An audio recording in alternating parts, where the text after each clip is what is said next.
everyone. Good afternoon.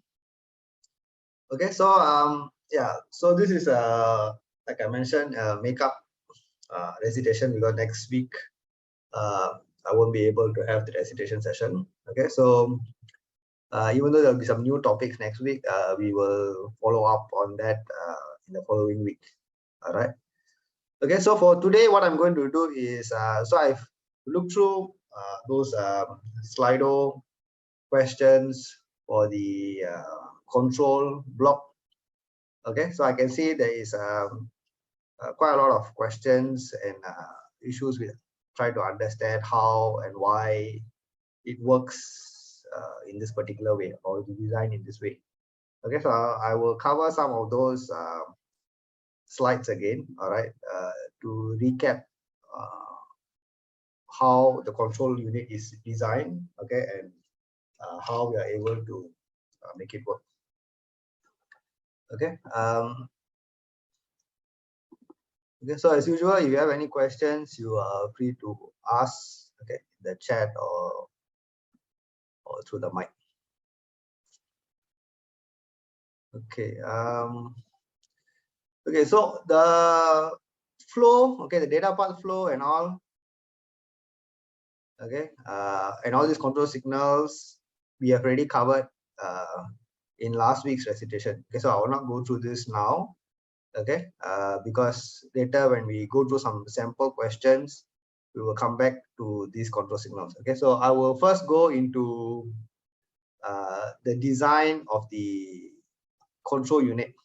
All right, just to recap how we have done it.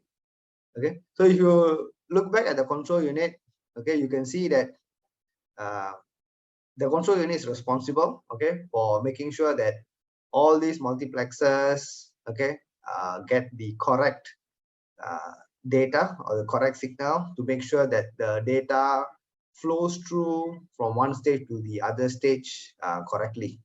Okay, goes through correctly. Okay, now in terms of the ALU control signal, okay, we can see that the control signal is actually a 4-bit signal. Okay, so this ALU is basically receiving this 4-bit signal over here.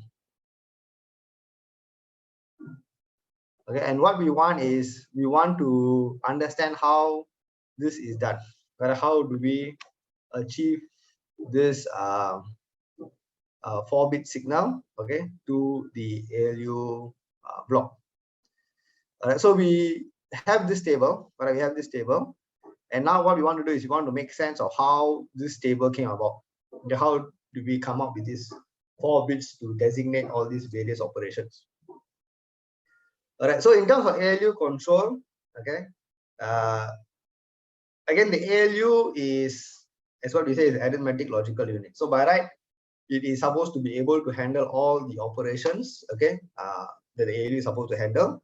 But again, like I mentioned last week as well, we are looking at a very simplified, sort of stripped down version of the actual processor. Okay, so what you are only seeing is a subset of things. Okay, so even the operations, as you can see, we are only showing you the AND block, the OR block, and the addition block.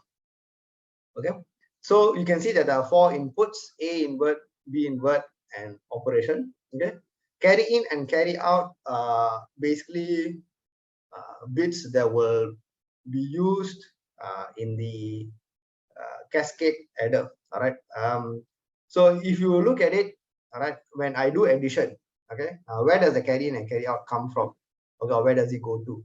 If I take any number, okay, if I take a 4-bit number 0, 0, 1, 1, and I say 1, 0, 1, 1, and I do an addition.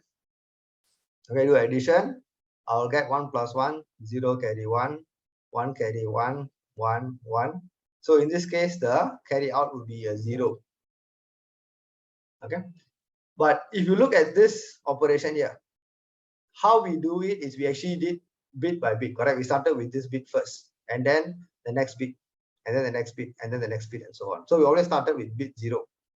Okay, now when we start with bit 0, okay, for bit 0 alone, we can say that the carry in will be equals to 0 because you're starting off with the least significant bit. But when I finish this first bit, 1 plus 1, 0, I have a carry. So as far as this is concerned, there is a carry out, which is 1, which will actually propagate to the next bit addition.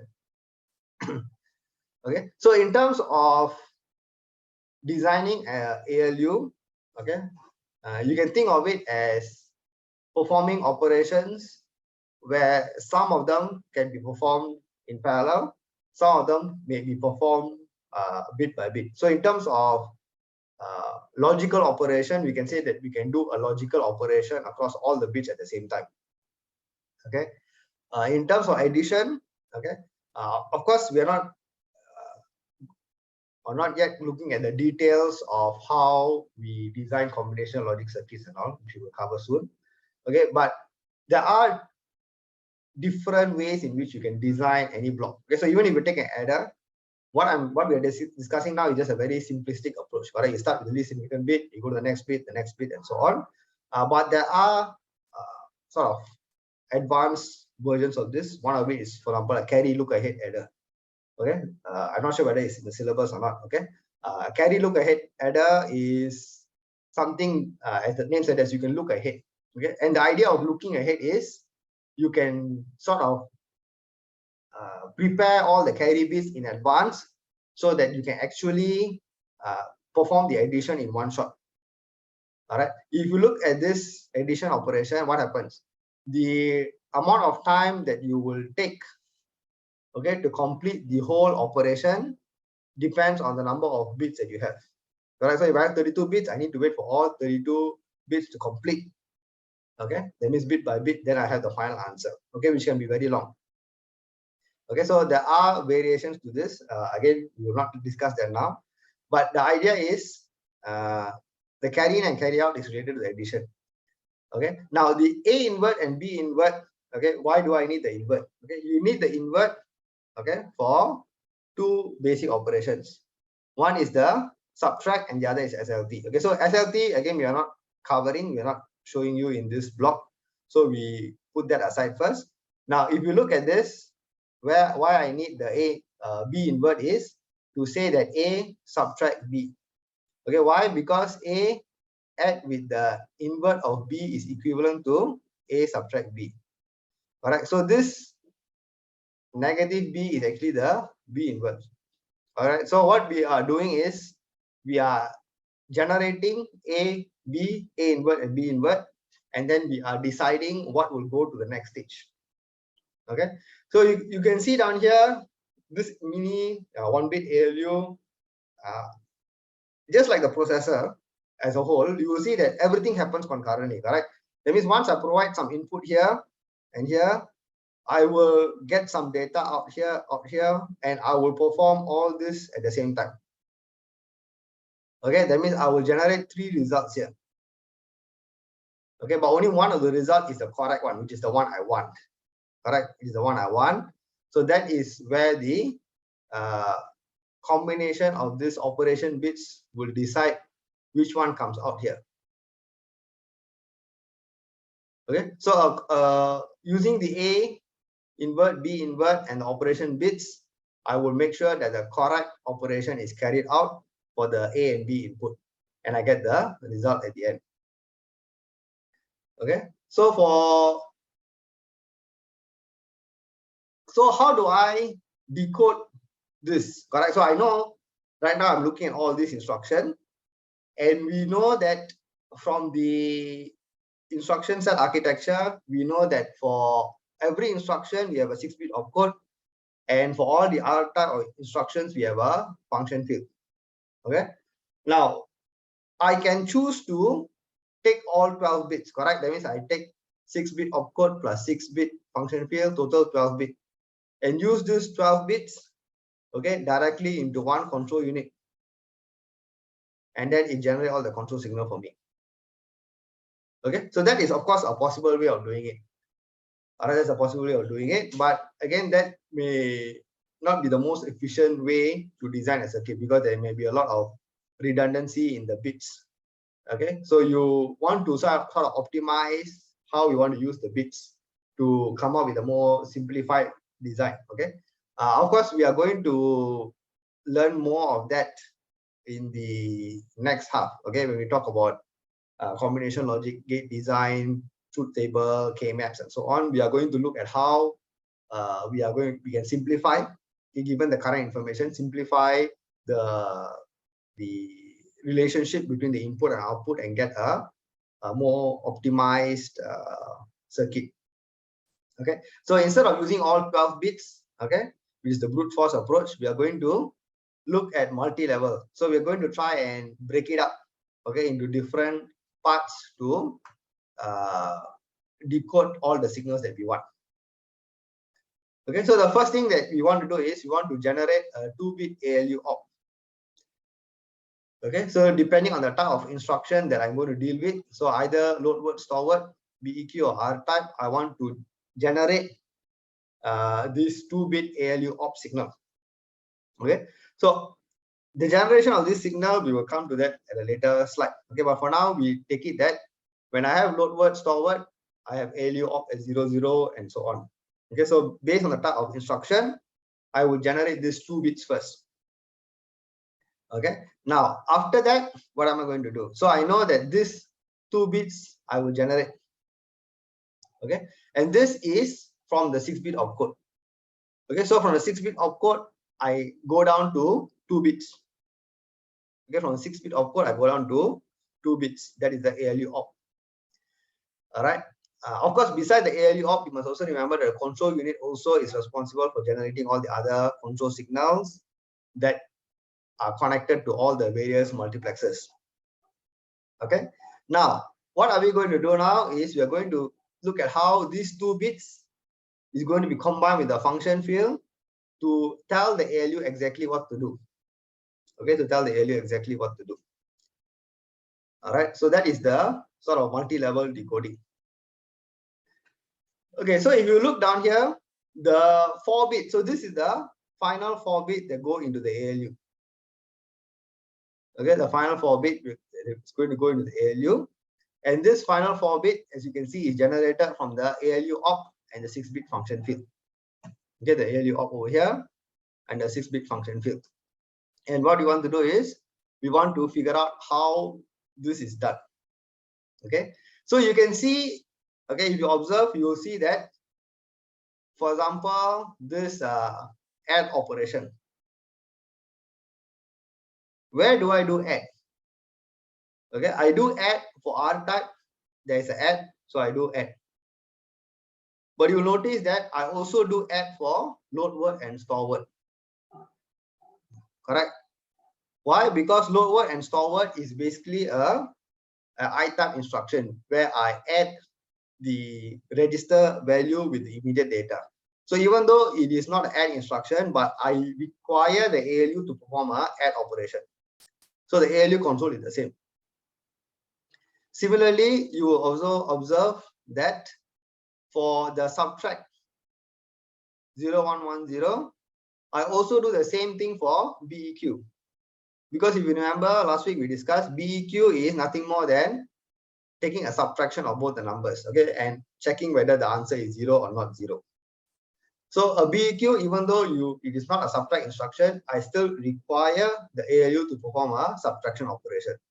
Okay, so the ALU console is telling the ALU what operation to carry out. Okay, so we know that, and we also know that the ALU op is set, okay, based on this table over here. Okay, so load word, store word is this, BEQ is this, and all the R type instructions are this 00, 01, and 10. Okay, now how do I put this together? Okay, so I know that I have the 2-bit ALU op. Okay, I know I have the 2-bit ALU op, and then I have the function field. So now what I'm trying to do, I'm trying to figure out how do I take this information, which is this 2-bit ALU, combine with this function field and generate this 4-bit. Okay, now as I mentioned, this is a truth table, and how to there is of course a systematic way of doing this, okay, using Boolean algebra or using K-math and so on, which we will cover in the second half. Okay, but even without understanding and going through that yet, we can still come up with some expressions based on just what we call I power, right? We observe the relationship and some uniqueness in the table to figure out what can I use. Okay, what can I use? Okay, so the first thing is we know that the ALU control. Okay, so the ALU control has 4 bits. Okay, so the 4 bits are A3, A2, A1, and A0. Okay, and if you observe here, you can see that for this ALU control, okay, A3 is always 0. Okay, ALU control, this is always 0. Okay, so this ALU control, where did we get it from? In case you forgot, we get it from this table. So this table is to make sure that for every unique operation, there is a unique code. Okay, you cannot have the same code for 2 different operations. All right, so as long as you have a unique combination for each function, then you are able to decode it. Okay, so now we know that this is the ALU control bits for all the instructions that we have. Okay, so when I look at this A3, what do I observe? I observe that A3 is always 0. Okay, so regardless of which instruction I execute, doesn't matter. Okay, A3 will always be 0, is fixed. So that is one thing that I can straight away see. Okay, so that frees up one of the bits, or I can simplify one of the bits straight away. Now let's look at A2. Okay, when I look at A2, what do I observe? So for A2, okay, which is this line over here.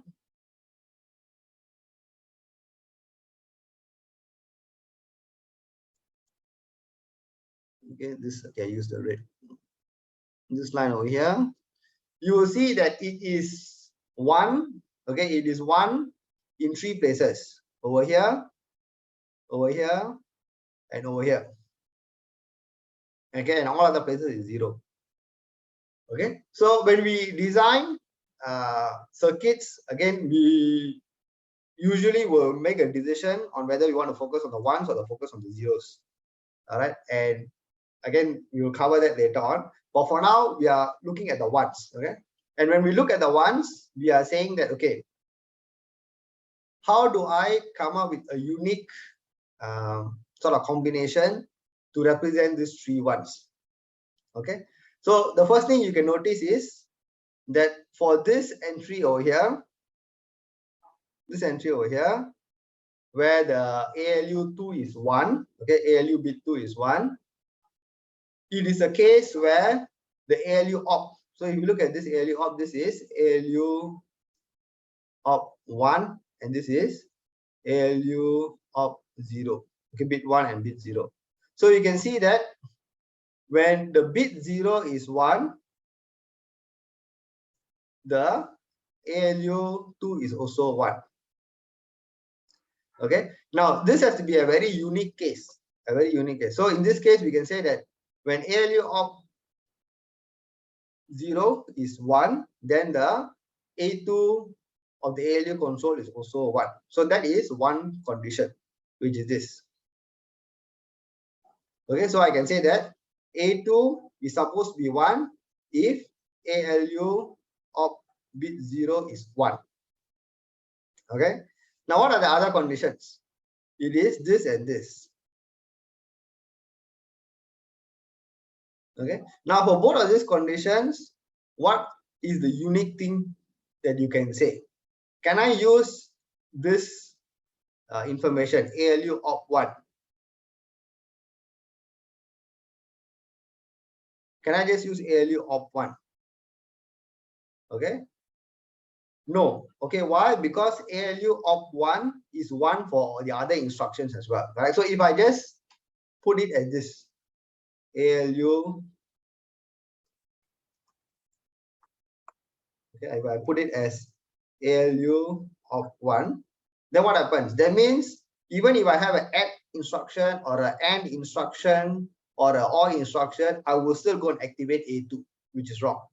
Correct. So A2 should be activated only for a unique combination of inputs where I can tie it to the any of the currently available input bits, either ALU op or function field. Okay, so I cannot just use ALU op 1. Okay, I need to use something else. Okay, so you can also observe that, again, like I said, this is true observation only. All right, so through observation, we can see that in both these cases, the F1 bit is also 1. Okay, the F1 bit is also 1. That means if I have a situation where the ALU op is 1, which is this, and my F1 is 1, okay, then I can say that this condition is satisfied, which is the same thing for this. ALU op is 1 and F1 is 1, then again this condition is satisfied. Okay, so that is how we come up with all of these expressions. Okay, again, this is just based on observation of what we can see from the table. Okay, from the table, we try to decipher and see what we can observe, and then we take it. Okay, now that of course is the expression. Okay, and then from the expression we come up with the circuit. Okay, again, this is something we will cover in the next half. Okay, but to just show you an example, all right, so you can see that this is the OR gate. Okay, and this has two inputs, ALU op 0, which is this line over here. Okay, and then there's an AND operation here. So that AND operation is this, and this AND operation has two inputs. One is ALU op 1, which is this line, and the other is the F1, the function field F1. Okay, so this or that will generate the ALU control 2. Okay, ALU control 3, as we saw, is already 0. Okay, so that is how we come up with this control block. Okay, we will go through in more detail, okay, once we start the next half. Okay, a combination logic circuit. All right, then you will get to see how all of these logic blocks come together, and we can put it together to design a circuit. Okay, so effectively what we are doing is we are putting everything together in a way that the control unit, okay, the 6-bit opcode, okay, the 6-bit opcode here goes in the control unit, and out of that you generate all of these lines that go to all the multiplexers together with the register write, mem write, mem read, and so on. Okay, and besides that, you also generate this information, the ALU op. Okay, and the ALU op combined with the function field go to the ALU control, which will eventually tell the ALU what to do. The ALU control bits, the 4-bit ALU control bits. Okay, so that sort of, okay, covers the loop. Okay, what really happens and how we design. Okay, so I think in the Slido, these are all the confusions, why we do this, why we do that. Okay, so I'll stop here first to take any questions that anybody still has, or anything that you still don't understand about this part here, the control unit, ALU, op, whatever.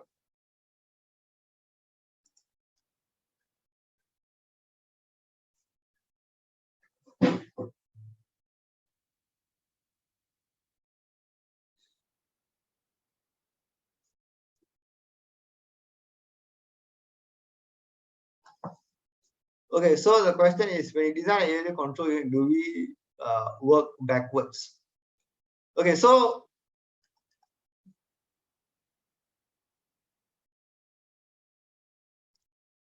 the way we look at it is, okay, in a sense, like I said, what we want is this. Okay, what we want is we want to be able to generate unique codes, okay, to tell the ALU what to do.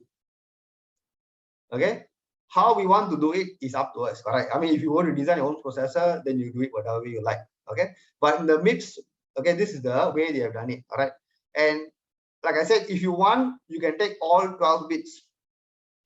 Okay, you can take all 12 bits of the opcode and function field put together and generate this 4-bit.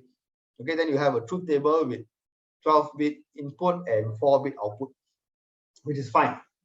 Okay, which is fine. We will still work. All right. Okay, but what we want to do is we want to minimize the hardware. All right. And so what we are doing is we are trying to generate first using the opcode 2-bit ALU op. All right, and then the ALU control. Okay. Now, to answer the question, are we working backwards? In a sense, okay, what we are doing is we are working backwards. I would say is instead of saying working backwards, it is we are trying to meet in the middle ground. Okay. Why I say middle ground? Because okay, this function field is fixed. Okay, because it is coming from the instruction set architecture. Okay. Now this ALU op is of course something that is man-made, correct? Whoever designed this initially came up with this idea that okay, load word store word is 00, BEQ is 01, add subtract is 10. If you had changed it around, it would have still worked. Okay, but then your final design will be different. Okay, so the idea is as long as this is unique from this, which is unique from this, is fine. Okay, like I said, if you change it around, then the way we analyze and the way we come up with the final ALU control signals would be different. Okay, so we are coming up with this ALU control signal based on what we want. All right, so this is of course again something that is also up to you to decide. As long as the control signals are unique, okay, the control signals are unique, then they will work just as well. All right, so we are trying to make use of the current instruction set architecture with the opcode and function given, and then we decide how the ALU control bits or what we want to assign for the ALU control bits, and then we try to match them together. Okay, so if your table here changes, so if this information here changes, all right, instead of N you put 0010, and instead of add you put 1011, something like that, it will still work. It will still work as long as they're all unique codes. All right, so we define the end result. Correct? What are the 4 bits we want that are unique to the different functions, and then we have this information of output and function field, and then we try to design it to come together. You know, so I would say that is the approach. Okay, so still very confused. I mean, if you can tell me which part you're confused, we can discuss.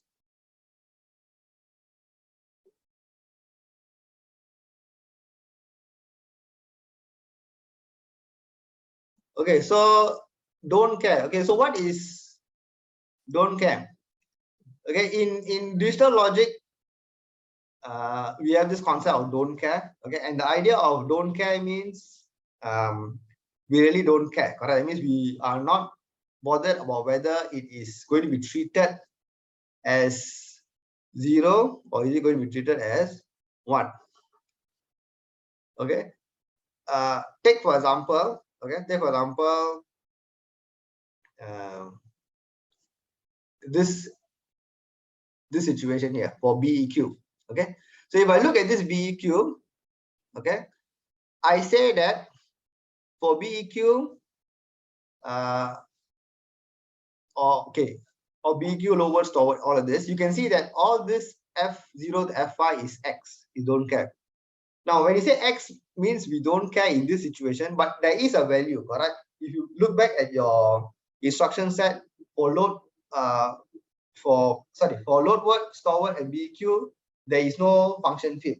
Okay, there's no function field. So we don't bother about the bits that are extracted from the last 6 bits of the instruction. Correct? There is no function field. All right, and so what we are saying is, since that is not part of the instruction, whether it's 1 or 0, it makes no difference to me. So I just use the ALU op and op1 and op0 to differentiate. So if ALU op1, op0 is 0, 0, then it's forward or forward. If BEQ is if it is 0, 1, then it is a BEQ. Okay, so that is one idea of the don't care. All right, that means in this case the function field is not present in the instruction. Okay, now let's look at the other one, the R type. Okay, so if you look at this R type instruction, okay, you can see that you put some X's across here, correct? This column is the X, this column is the X, this column is the X. Okay, now why do we say it is X when in fact there is a value to it? All right, we say it is X because it is always the same value. Correct, it's always the same value. Correct, so you can see that it is always 0 for in this ALU of 0 is always 1 for FY, is always 0 for F4. So if the value is always the same, then it makes no sense for me to be bothered about it. Correct, that means even if I check, it will always be the same value. So if it's always the same value, okay, then it actually gives no additional information to me. The information I can get is only if there is some uniqueness in the data.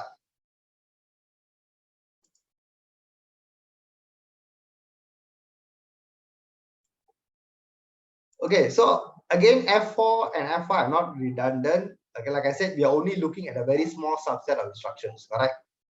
Okay, so it is still used in a lot of the other instructions, okay, in other scenarios. Okay, so based on this current design, okay, so like I said, you have to think that we are only looking at a small subset of what the processor is actually able to do. So with this small subset, with this small range of instructions, then we can say that F4 and F5 are actually not needed. Okay, because they are always the same.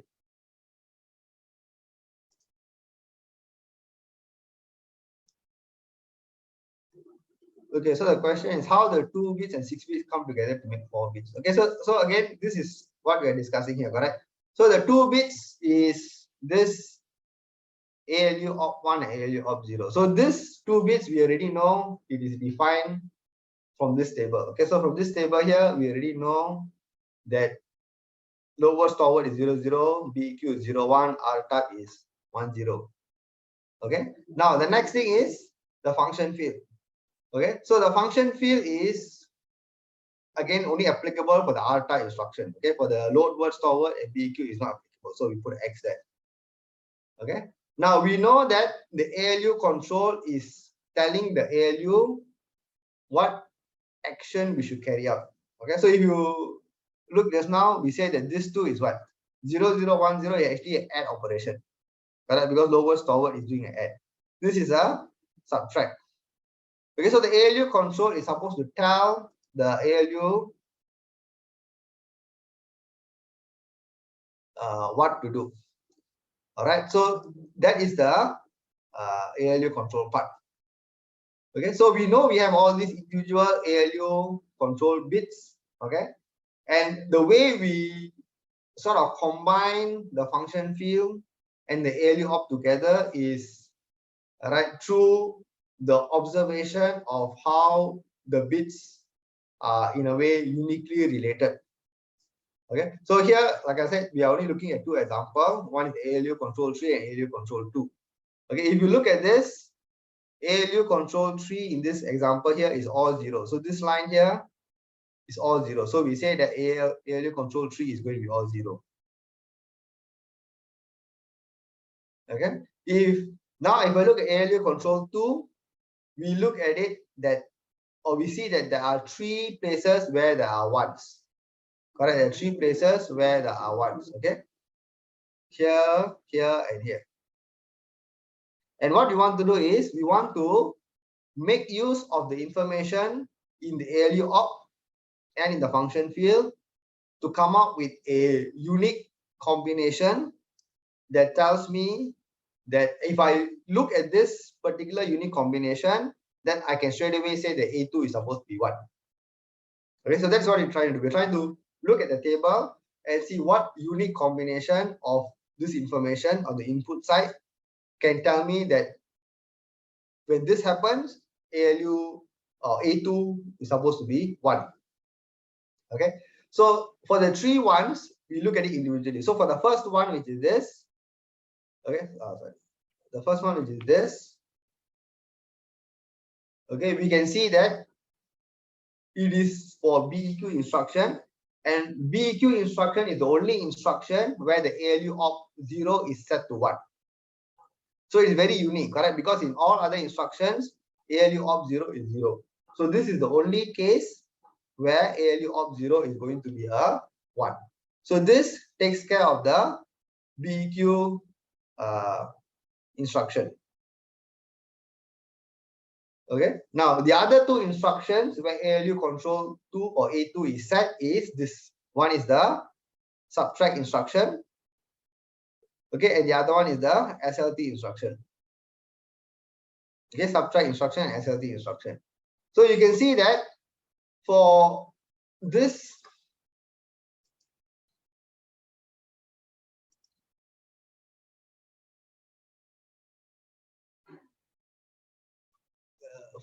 subtract and SLT, okay, the ALU op 1 is set to 1. Okay, but it is also set to 1 for all the other instructions. All right, so I can't just use the ALU op 1. All right, for the BEQ instruction, I can use ALU op 0 because that is the only instruction where the ALU op 0 is set to 1. So it's very unique. So I can use that alone to handle the BEQ instruction. Okay, but if in the case where I have ALU op 1 as set to 1, I can't use that alone because all the other R-type instructions also have ALU op 1 set to 1.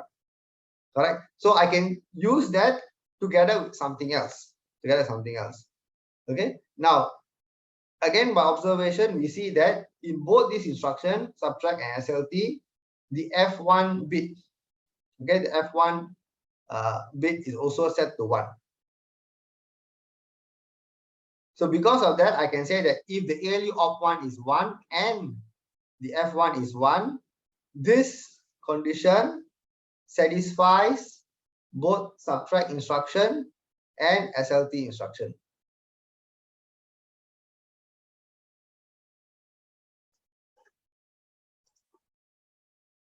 Okay, so let me look at the questions first. So for load word and store word, we don't care about function code. Yeah, correct. Because load word and store word, the function field makes no sense, all right? Because it is an I-type instruction, so we just look at the lower 16 bits when we're doing the addition operation. So there is no function field. Okay, so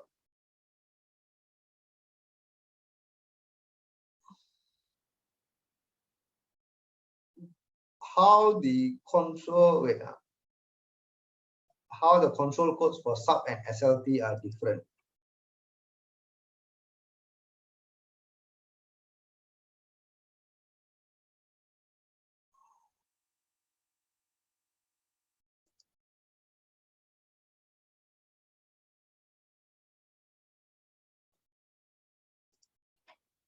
Okay, so right now we are trying to generate the control signal for the output, which is the ALU control. Okay, we are not looking at the individual instructions yet. Okay, so you have to understand what is the objective. Okay, what's the objective? The objective is, this is my input here. Okay, this is my input table, and this input table has all these instructions. All right, and I want to take all these instructions to generate all this output. Okay, now again, when we do this, okay, so let me come back here. When we do this, we know that A2, okay, when we say that A2 will be equals to 1 when I have a BEQ instruction, when I have a sub instruction and I have a SLT instruction. Correct? Because when I look at this table, I can see that for both BEQ, sub and SLT, A2 will be 1. Okay. So we are trying to individually look at the bits of the ALU control to know what combination of the input bits, which are ALU op and function field, will be used to activate these outputs. Now, what is important is the outputs must be unique for the individual instructions.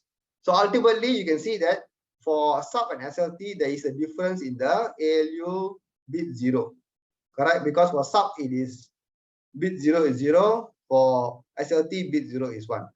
So that is what is important. Ultimately, these 4 bits, A3, A2, A1, A0, must be unique for the different operations you want to carry out. So the different operations you want to carry out are this. So as long as these 4 bits are different or unique for each operation, that is important. That is what is important. Okay, what we want to do is now we want to figure out how I am going to combine the information on the input side, which is the ALU op 2 bits and the 6-bit function field, to generate these 4 different ALU control bits.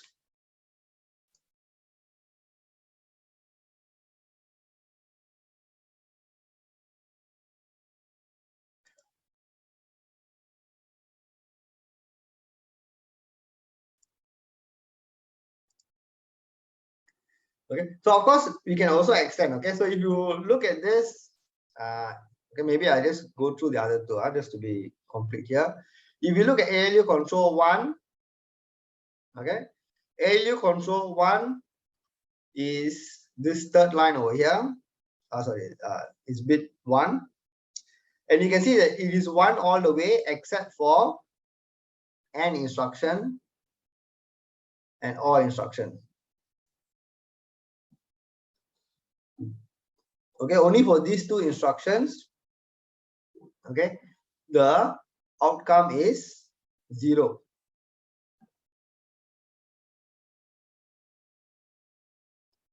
Okay, only for these 2 instructions, the outcome is 0.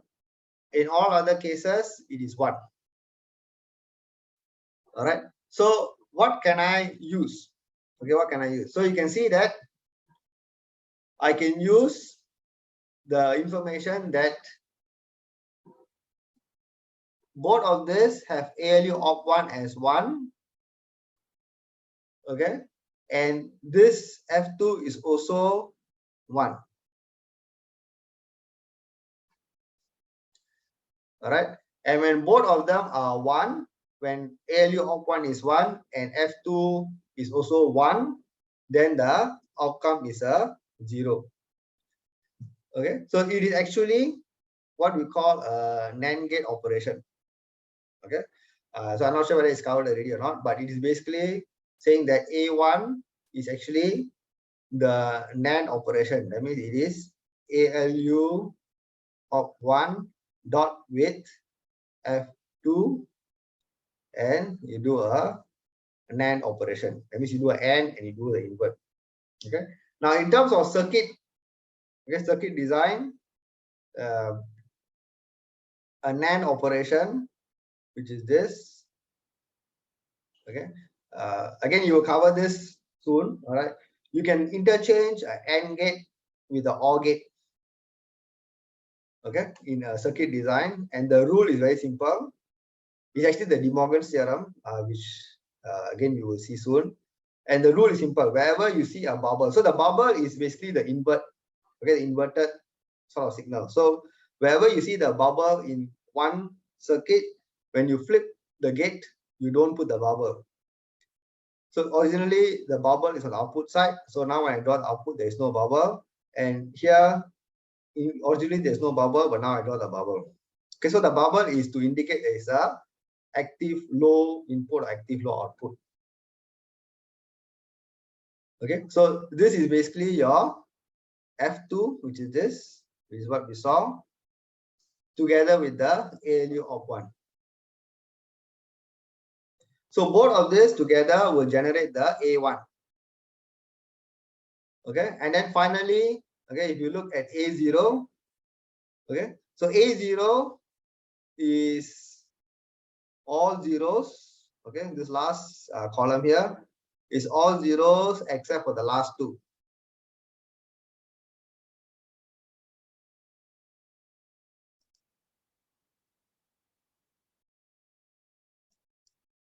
Okay, now for ALU control 0, you can see that they've used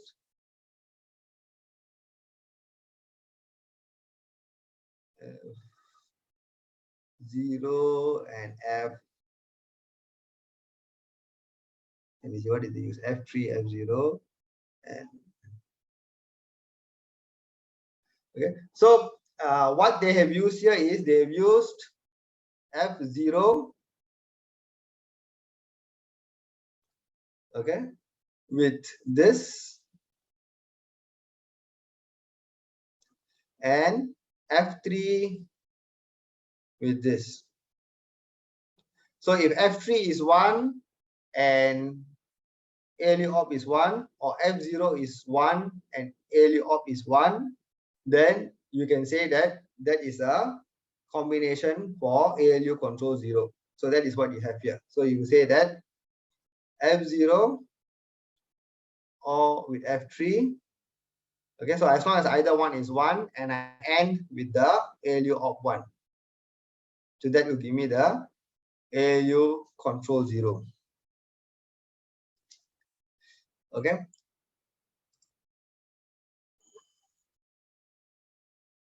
Yeah, I mean, you don't need to memorize anything, correct? Because end of the day is open book, correct? Your assessment, so you don't need to worry.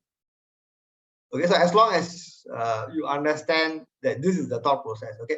I mean, this logic gates and all, if you still don't get it, don't worry. When you come back from the break and you study the combination logic circuit, then you will probably get a better idea of this.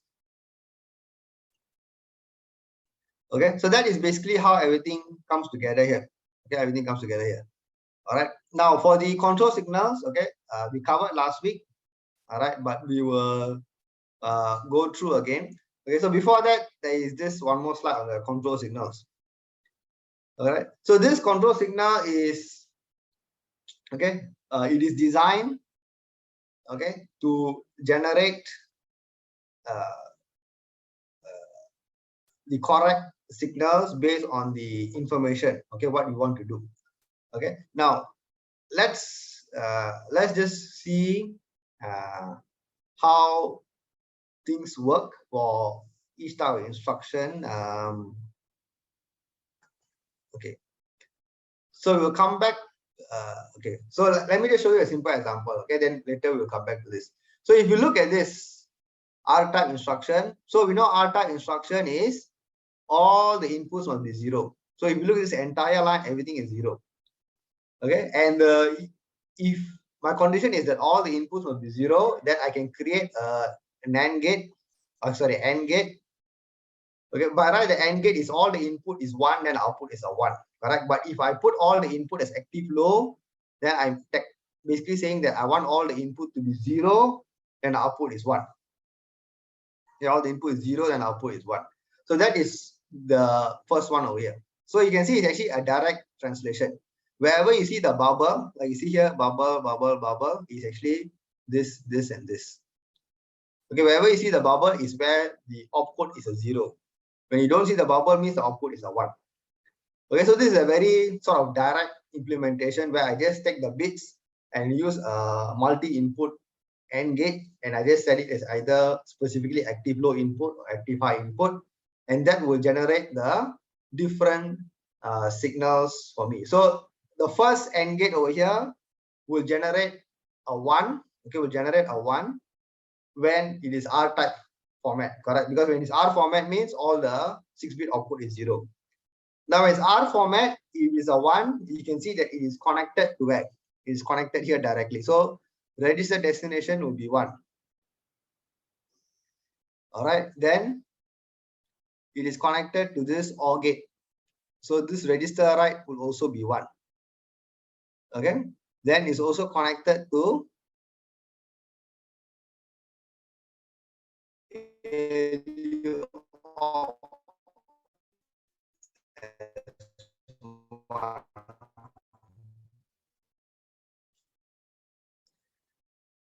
Okay.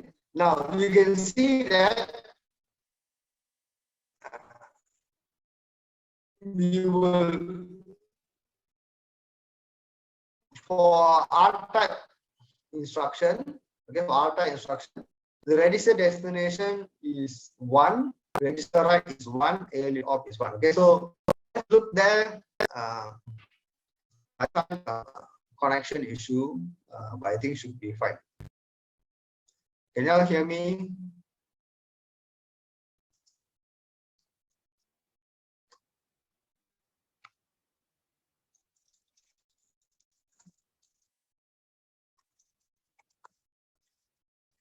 Can you all hear me clearly now?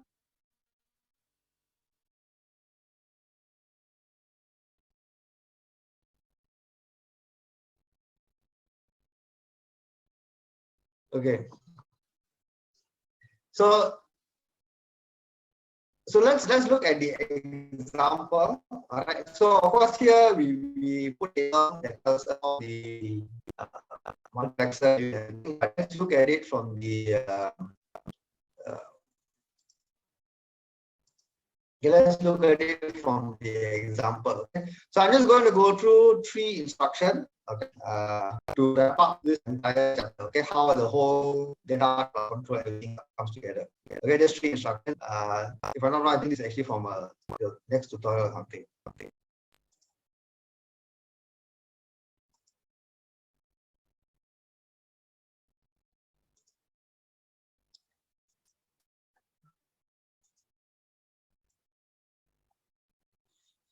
Okay, is it okay now? Okay, so what I'm saying is we are going to go through 3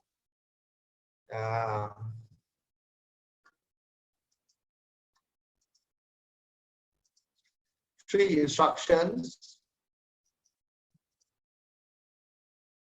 We're going to go through 3 instructions to wrap up the whole discussion of the data path and control.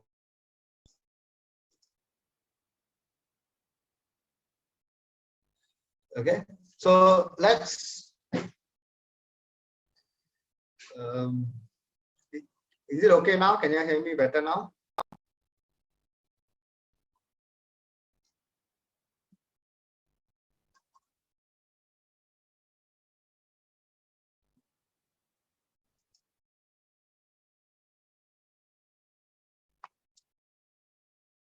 Yes, no.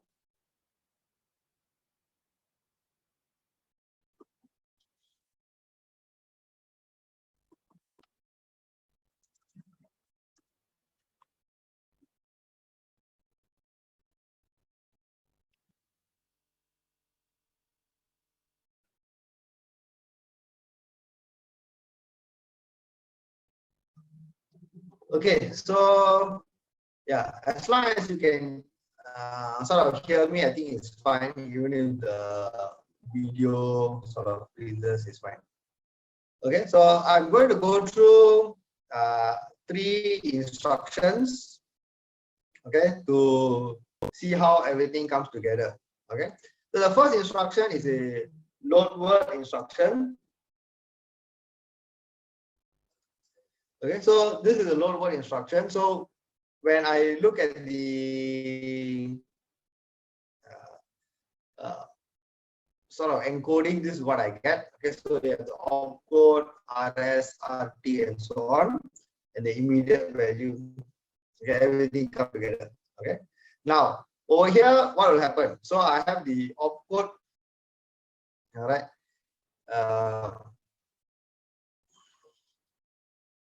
Okay. Wait, let me put the.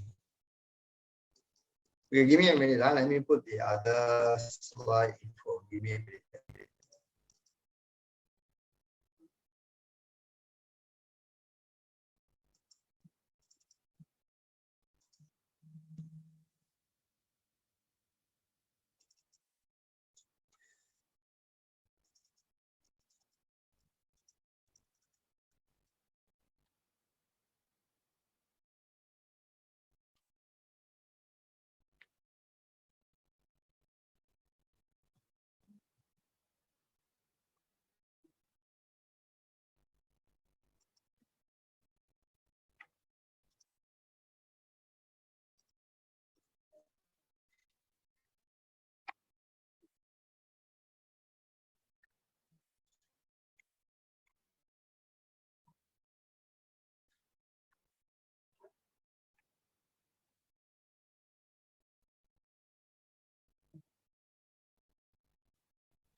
Okay, can you see my screen now?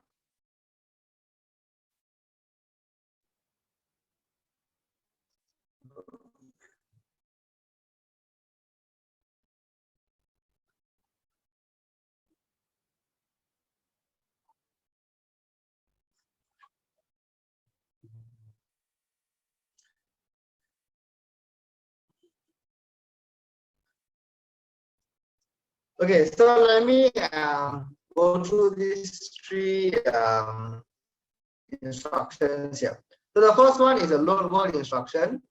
Okay, so we know that this instruction, this is your RS, this is your immediate, and this is your RT.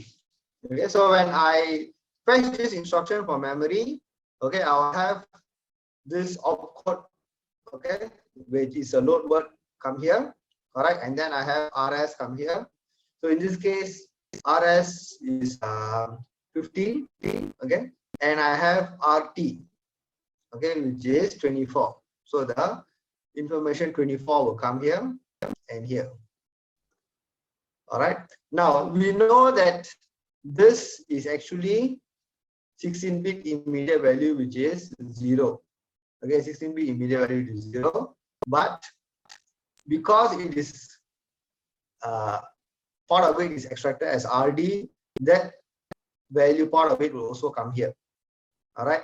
Now, the way the whole processor works is once the information is available at any one of the inputs of any devices, you process it, it will give us some output.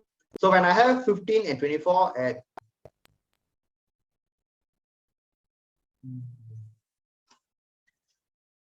okay, I think there is some connectivity issue. Let me see, what can I do?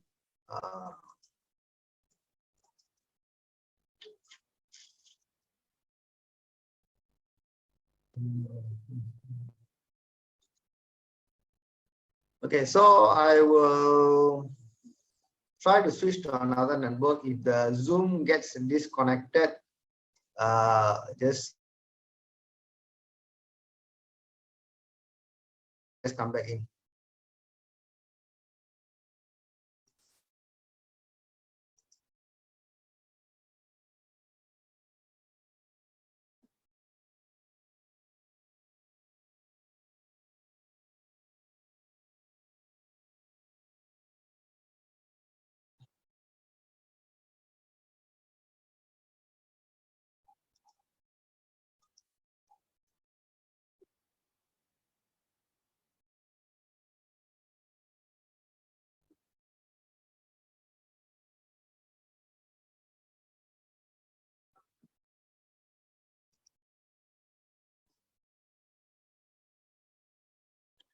Okay, can you hear me clearly now? Okay, good. Hopefully this network is better. Okay, so coming back here,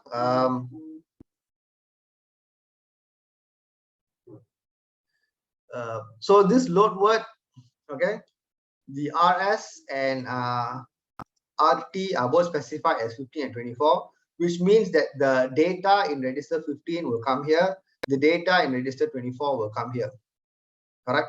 Now, since this is a R type, sorry, this is a load word instruction, all right, which means that what I'm interested in is performing the addition between the RS value and the immediate value. Okay, RS value and the immediate value. So for a load word instruction, I need to make sure that the first operand is, of course, fixed at the RS value. All right. The second operand in this case should be the sign extended 15-bit immediate value, which is this. Now, who is responsible to make sure that the correct data goes through? That is the control unit. And in this example, in this multiplexer, what happened?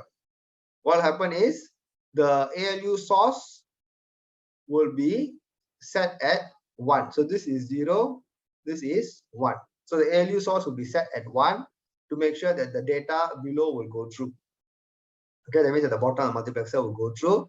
So the ALU will perform the addition operation using the data from register 15 and the sign extended immediate value. Okay, now if we switch back right now to just now this table here. Okay, so we say that when it is a load word instruction, okay, my ALU source is 1. Okay, so you can see that over here the way the circuit is designed is whenever I have a load word or I have a store word, in both of these I'm doing an addition with the immediate value. So the ALU source is supposed to be a 1.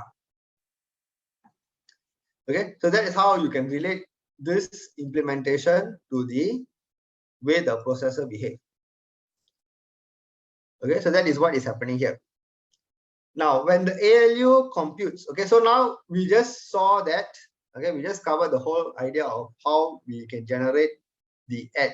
So this ALU control would right now be what? Would be telling it to do an add. Where would I get the add from?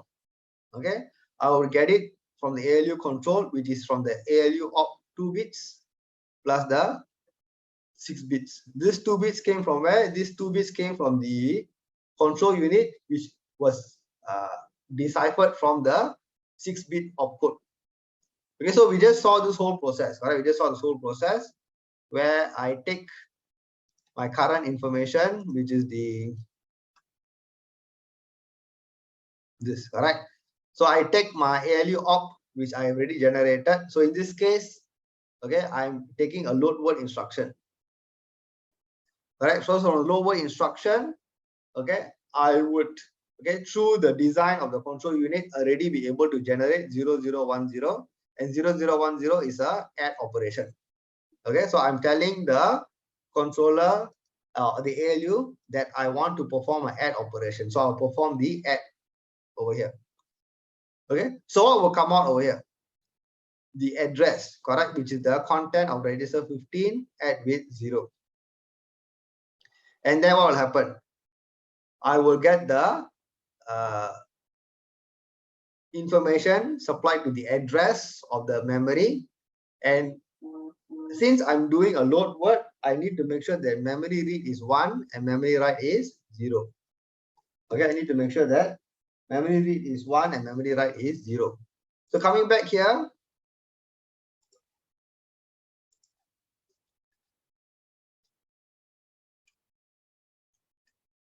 okay, you can see that in the case of memory, when it's a load word, memory is 1. When it's a case of a store word, mem write is 1. Okay, when I'm doing a memory read, when I'm doing a load word, memory read is set. When you're doing a store word, memory write is set. So you can see how the instruction that I decode, okay, from the ALU op 2-bit ALU op, I can use that. Okay, sorry, the instruction that I decode from the 6-bit opcode, I use that to generate all the control signals, including the ALU op and 1 and 0. Okay, so you can see that this memory write 0, memory read 1 would have been generated through the 6-bit opcode. So the 6-bit opcode is the one that is using those 4 AND gates, okay, with all the 1s and 0s, okay, to generate the signals for the multiplexers, for memory write, memory read, register write, and so on.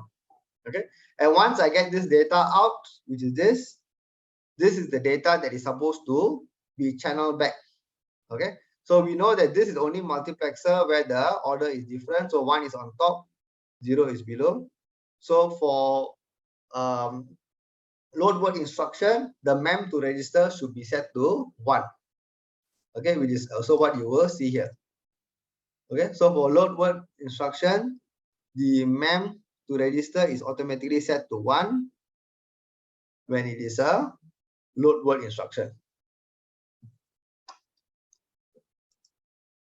Okay, now when this data comes back, here,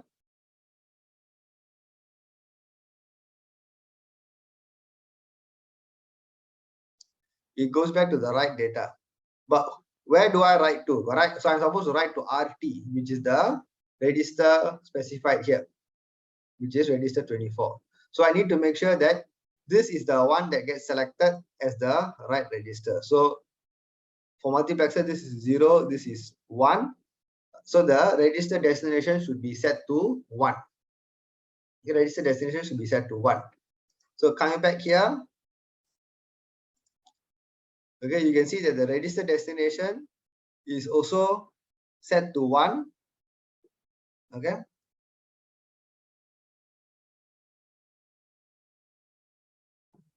Sorry. Register destination should be set to 0. Okay, the top one is 0. Okay. Okay, only for the mem to register is the other way around. So this one is 0 on top, 1 below. Okay, so the register destination will be 0, which will make the top data be channeled as the right register.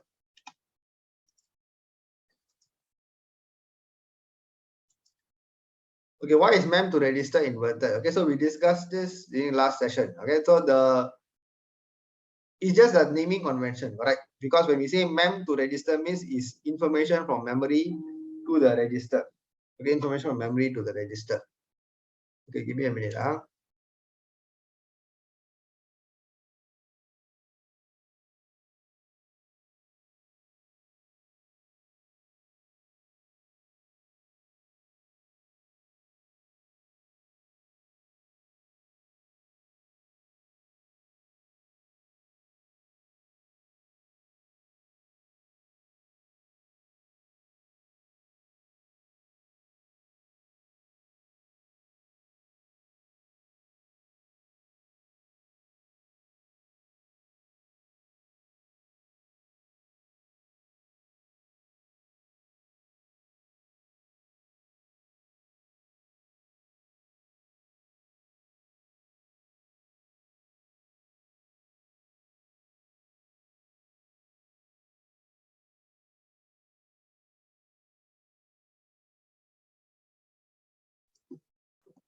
Okay, so sorry about that. Yeah, so as I was saying, the mem to register is, again, it's just the naming convention because of the name. Mem to register implies that you're moving data from memory to the register.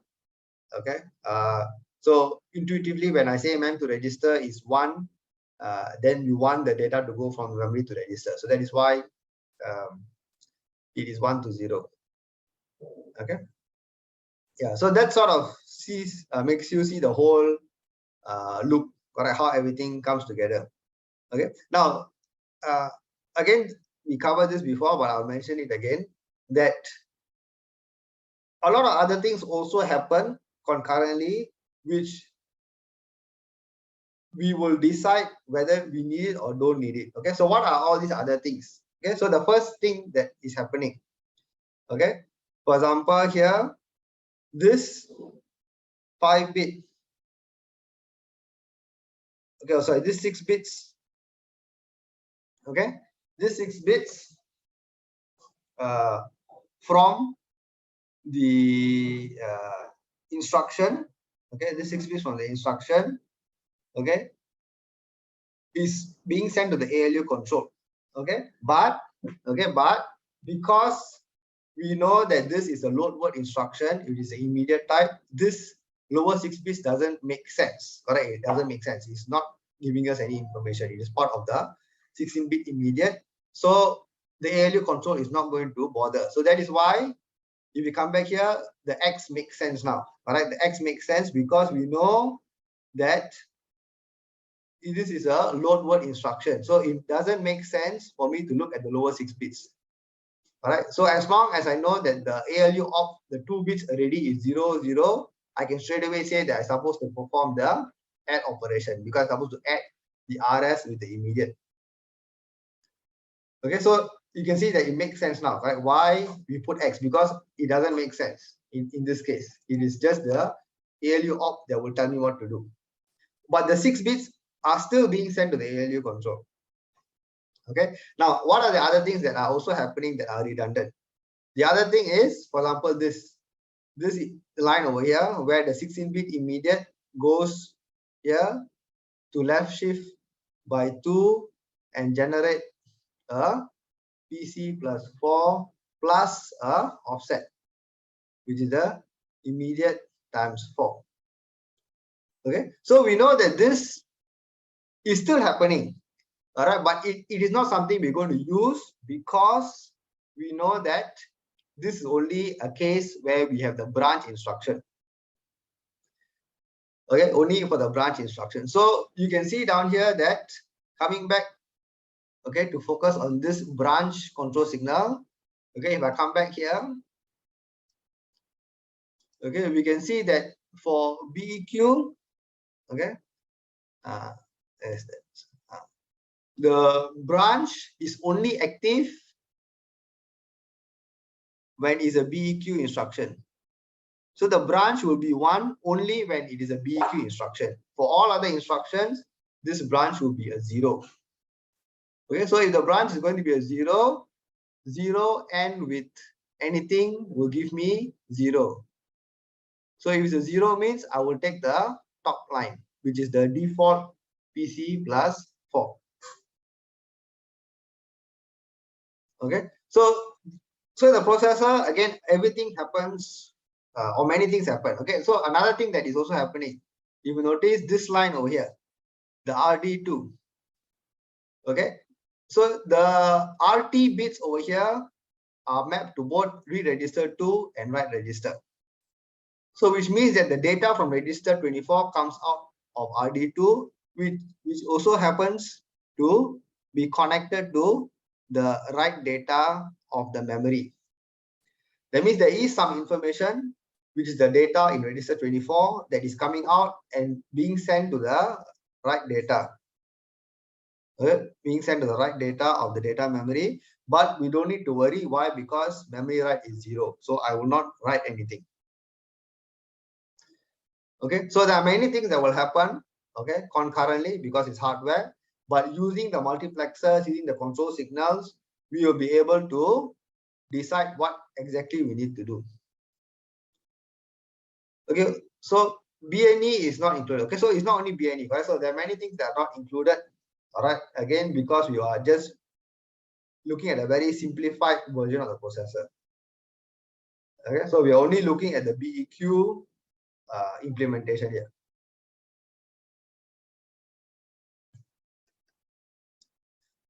Okay, so I hope that now you can sort of see the link, okay, between the data part, the control, how everything comes together. And okay, when you look through the whole example, then you look back at all this table from the control slides, okay, then you will be able to sort of put things together, okay, and try to understand how everything works now. Okay, so before I go to the next example, so I got 2 more examples. Okay, but before I go to the next example, I just want to stop to take any other questions or anything else that you're not sure about.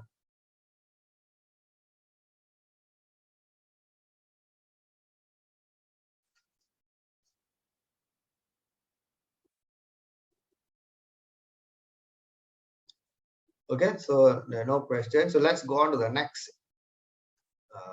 example. So this is the BEQ. Okay, so again, let's go through. Okay, and you get easier. Okay, once you see it gets easier after a while. So it's the BEQ, register 1, register 3, and 12. So this is register 1, register 3, and the immediate value here is 12.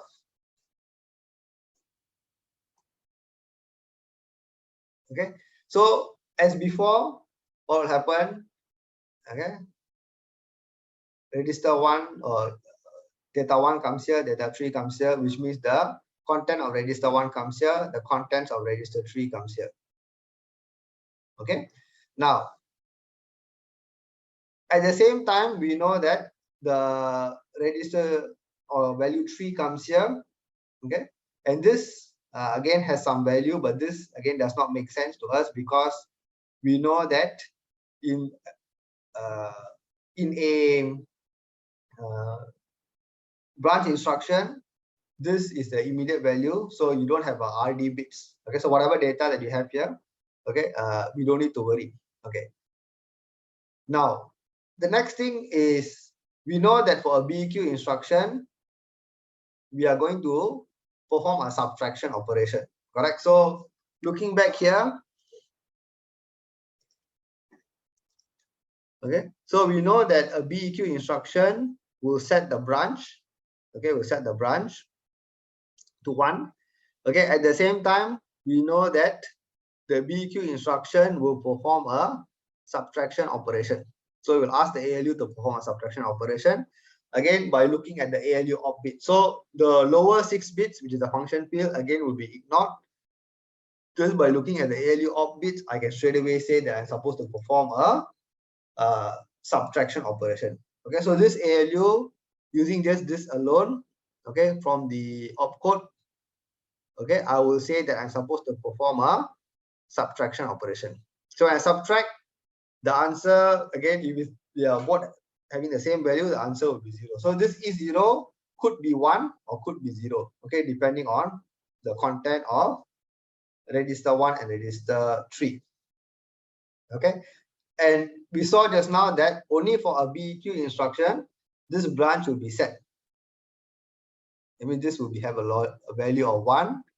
So similarly, if the E0 is also set, then this will also be 1. So 1 and with 1 will give me a 1. So this will take the second branch over here to go through. And this is the PC plus 4 plus the immediate times 4 add together, correct? Which is the branch address.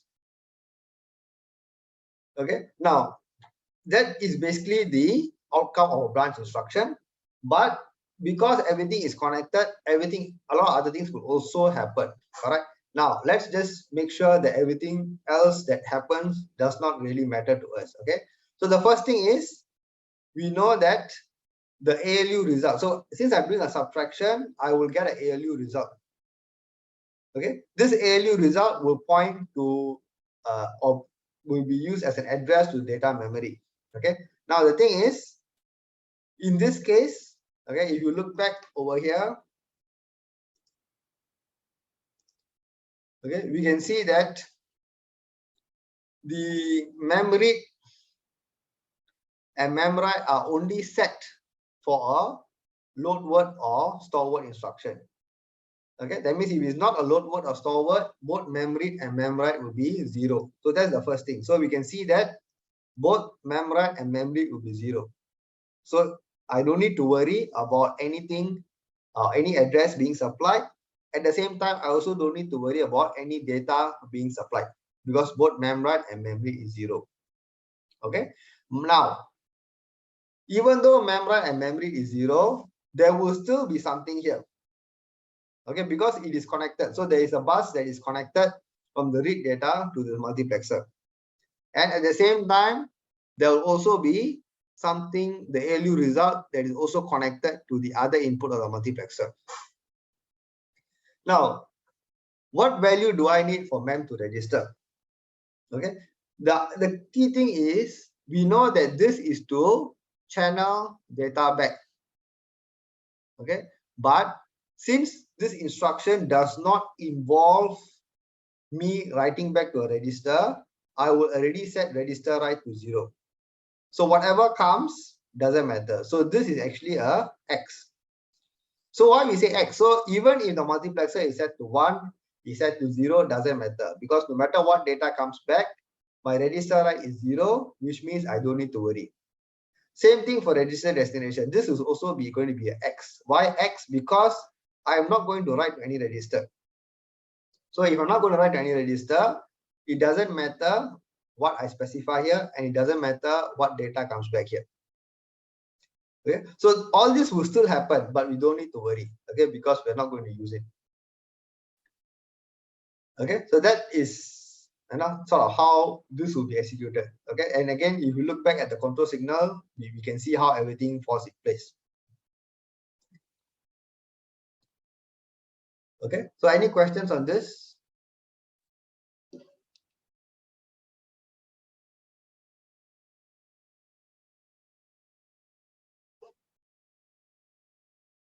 Okay, if not, I'll go to the last example, which is a subtract, but this is an R type instruction. Okay, so for this subtract instruction, it's R type. So RS, RT, and ID. So it will be 20, 5, and this will be 25. Okay, so the content of register 20 will come here. The content of register 5 will come here. Okay, and then we are going to do a subtraction. Okay, so we know this is going to be a subtraction. So since this is the R type instruction, okay, we know that the opcode, okay, will generate the 2-bit of ALU op plus the function field. Okay, so I need to look at both now. So the ALU control, okay, will now look at the implementation here. Okay, so from this table, we know that this is the circuit that we have. So we have a 2-bit ALU plus the function field. All right, and this will generate, okay, based on the logic that we already saw, it will generate the output of 0, 1, 1, 0 to do a subtraction. Okay, it will generate the output of 0, 1, 1, 0, which will mean that I want to do a subtraction. Okay, using this hardware block here. Okay, so now I know that using the ALU op and the function field, I will generate the 4-bit ALU control to do a subtraction. And when I do a subtraction, in this case, the data or the answer will come here. Now that answer that comes here will activate or will be supplied to the address bus. And at the same time, it will also come here. Okay, so we know that in this case, we are not doing any memory access. So mem write will be 0, memory will be 0. We already saw just now on the control unit. And mem to register. So in this case, mem to register means I want in this case, I want the data that is from the ALU result to be channeled back. So what I want is this data to come back here and go, which means that this will be 1 and this will be 0. So the mem to register will be 0, which will allow this data to be channeled back here. All right. Now, in terms of register destination, the register is specified as the RD bit. So this is what must be selected. So this is 0, this is 1. Okay. So if I look back here at my block design,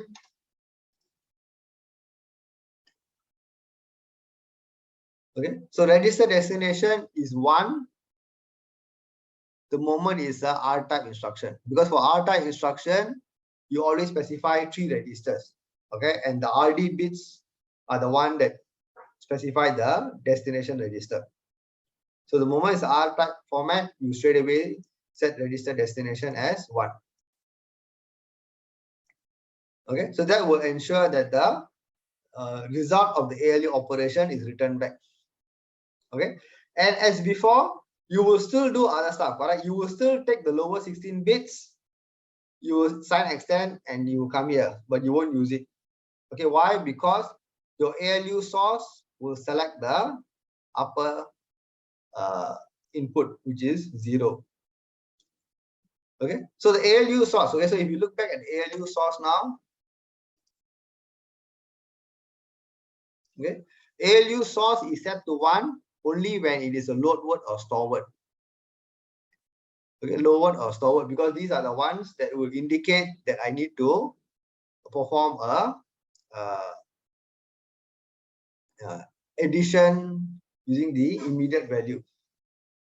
Okay, now for the other branches, so you can see that I will also take the or generate the sort of branch address, okay, through all of this, but I will not use it because branch will be set to 0.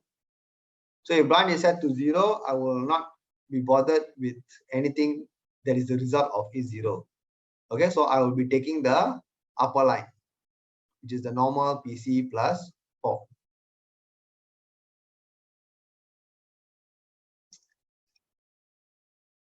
Okay, so that sort of Okay, hopefully makes you see how everything comes together. So again, the objective of the control unit is two things, right? One is, of course, generate the control signals to channel the data through the processor correctly. Okay, that means through the multiplexers. At the same time, you also decode the opcode, the function field, and so on, just to make sure you generate the correct output, okay, to tell the ALU what to do. Okay, so those are two sort of main objectives of the control unit.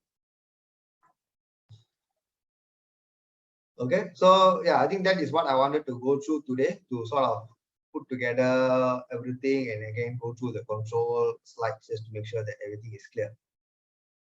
Okay, so I will stop the sharing for now and I will open up for any questions that anybody has.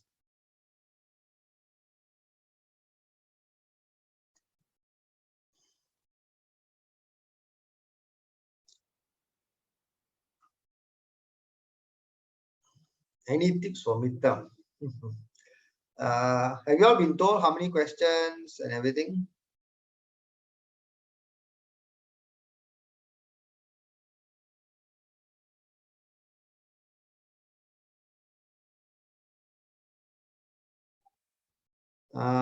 Okay, I think then I will not say anything first. I will let Colin officially announce. All right. But again, like I think we already told you it's open book, correct? So in that sense, you don't need to worry about memorizing anything. All right. Again, open book means it's hard copy. Yeah, you're not allowed to bring any iPad or laptop and try to access notes. Okay, so as long as it's a hard copy material, you're allowed to bring in. Other than that, the rest of the details, I will leave it to Colin to say announcement. Format is similar to past year. Okay, I really can't answer that because I was not involved with this module last year. Okay, I last taught this module many years ago. And I think this is the only semester I'm teaching this module. After that, I won't teach this again also.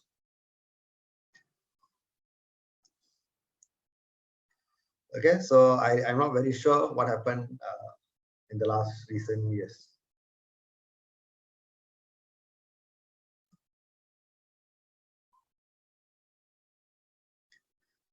Okay, so I think midterm wise, yeah, I would say don't worry too much. Just focus on understanding all the concepts. All right. Again, C programming, assembly language. I think assembly language, you just need to practice, be familiar. Okay. Yeah, I think as long as you can understand the discussions in the lecture and in the tutorial, you're able to analyze the code, then I think you should be fine.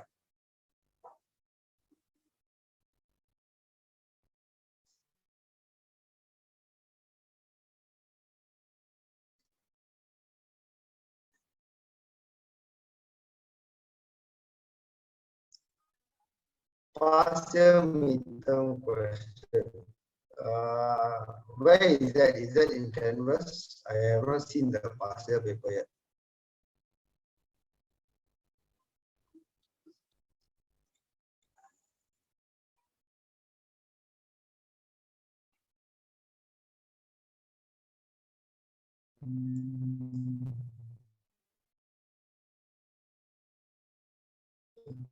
Okay, let me.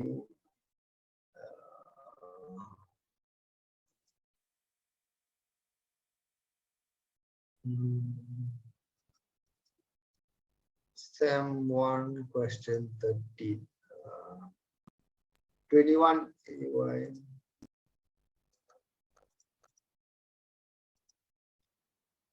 Okay, 122.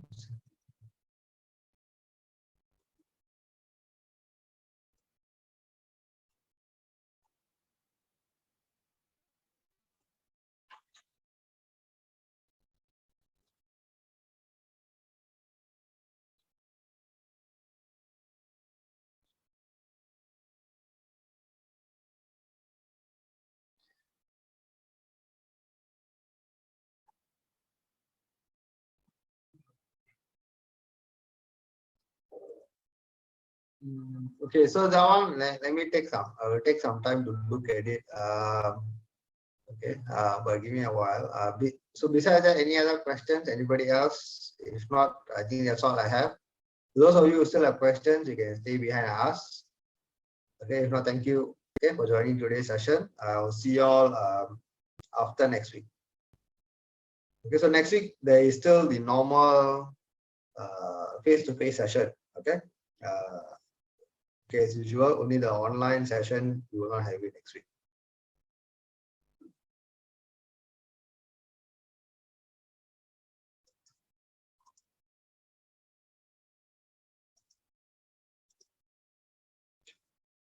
Okay, so this question,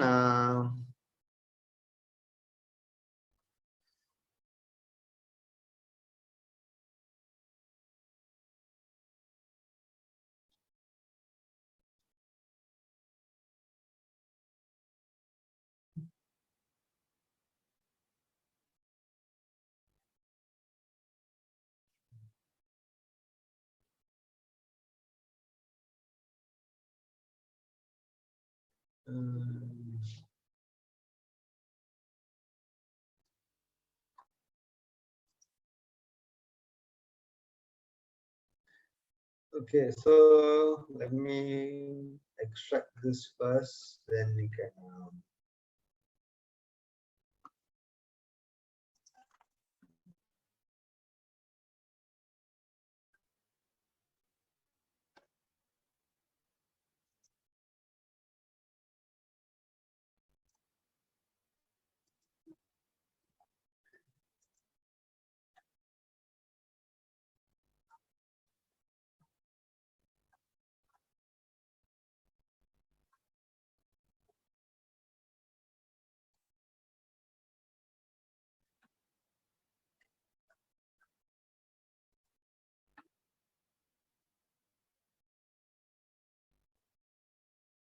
Okay, so let's see this. So this is the question. So it's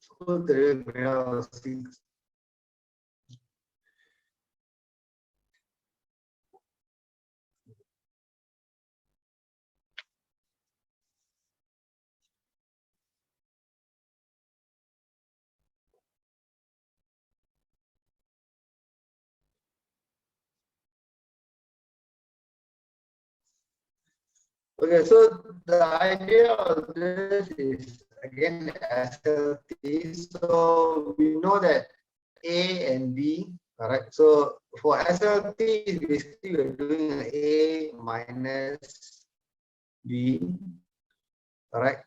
And all right, so we know that A is a 32-bit number and B is a 32-bit number.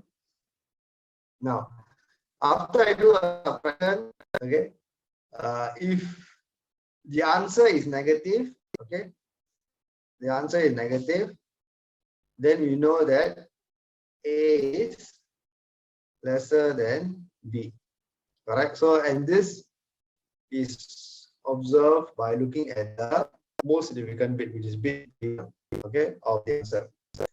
All right, so what we want to do, we want to perform a subtraction operation, correct? So for subtraction operation, A invert supposed to be 0 because it's A minus B. So B invert is supposed to be 1, correct? And the operation, the result of the operation should be the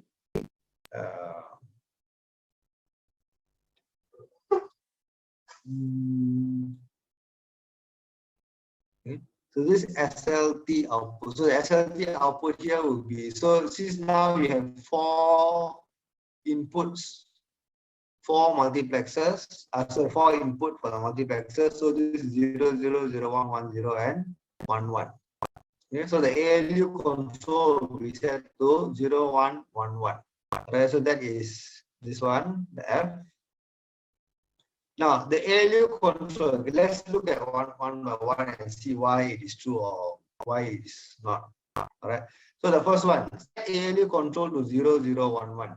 So if I set ALU control to 0011 means A and B are B is not inverted. Okay, and to do a subtraction, I need to do a invert. All right, so to do a subtraction is A add with minus B. All right, so this needs to be inverted. So this cannot be the answer, or this cannot be one of the options. Okay, set the 0B1 input of the ALU slice for bit 31 to the output of the adder of bit 0. Yeah. Set the 1 input of the ALU slice for bit 31 to the output of the adder of the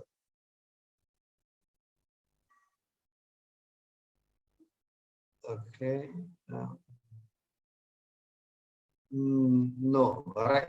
I mean, this is basically saying that you want to take the bit 0 answer and transfer it to bit 31, which doesn't make sense, correct?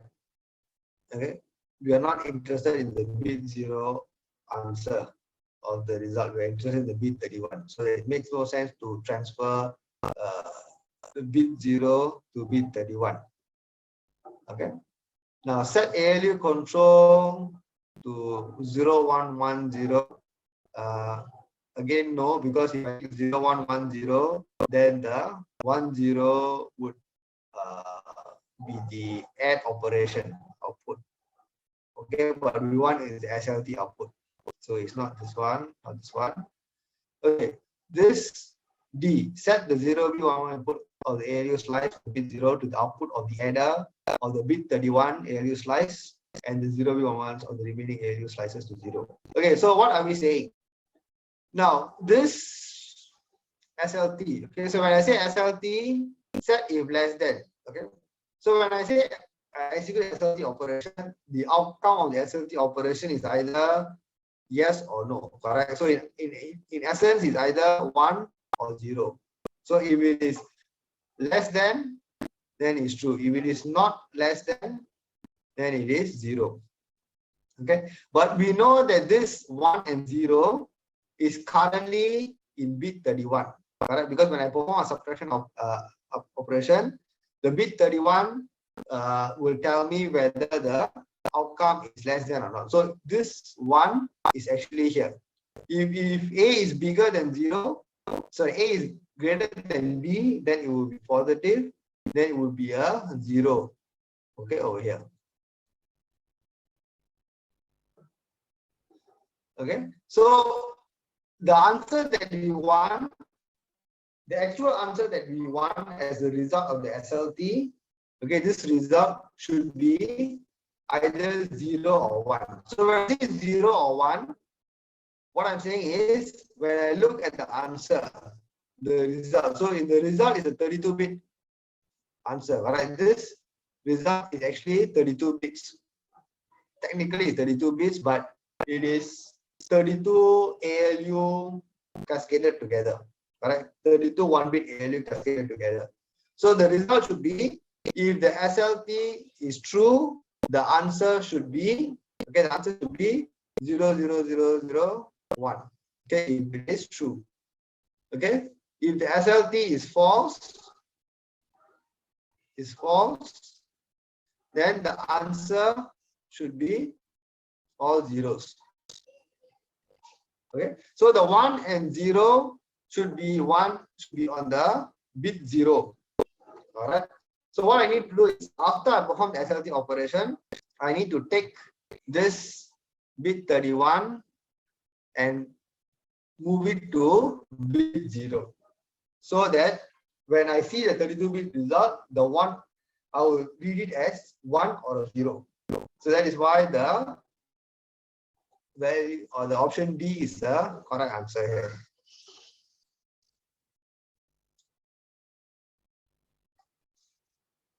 Is it okay now?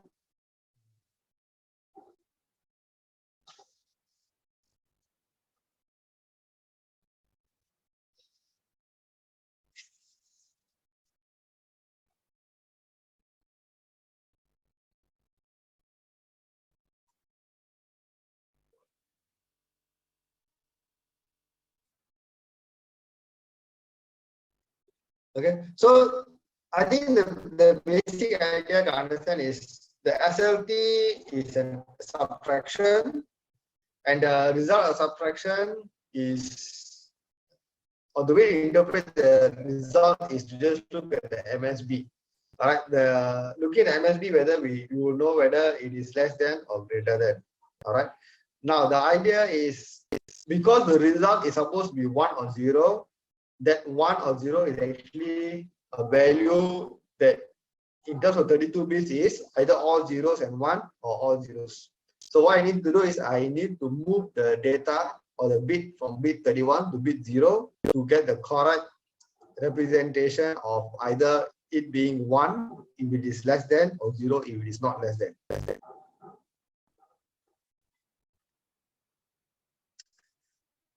Okay, so that I hope is clear now. Okay, any other things, any other questions?